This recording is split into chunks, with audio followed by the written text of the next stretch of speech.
A već u prvoj godini N1 je uspeo da osvoji nekoliko značajnih novinarskih nagrada. Ponosni smo što je najznačajniju za istraživačko novinarstvo u jakoj konkurenciji osvojio jedan od naših najmlađih reportera, Adam Santovac. Adam je osvojio nagradu za dokumentarac Jalovište neodgovornosti, kao i za priču o dobijanju energije i smeća iz Beča. Adam i danas prati ekološku priču, a trenutno je u Botaničkoj bašti u Beogradu. Adame, zašto je ekologija važna tema za televiziju N1?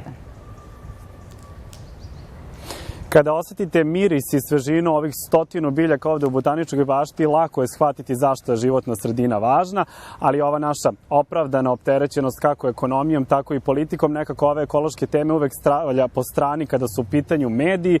To nije slučaj sa N1, osim što smo pokazali da možemo kroz ove kratke dvominutne forme, kroz naše dnevnike da pratimo životnu sredinu. Pokazali smo i nešto što mislim da nijedna televizija nije do sada. Dakle, spoj ekologije i istraživanja, dakle da uradimo jednu višeminutnu istraživačku priču na temu ekologije. Dokaz da ne odustajemo je to što smo i danas u Botaničkoj bašti, dakle ovde nismo slučajno. Evo odmah mogu da najavim jednu priču za naše dnevnike u 19:22 sata gde ćemo se baviti time što se u ovoj ovde lepoti zaposleni koji ovde rade i parkiraju. Šta o tome misle građani, šta o tome misle nadležni, šta o tome misle zaposleni ovde u Botaničkoj bašti, saznaćete i večeras sa nama, što je samo dokaz dakle da nastavljamo da pomno pratimo i ekološke teme.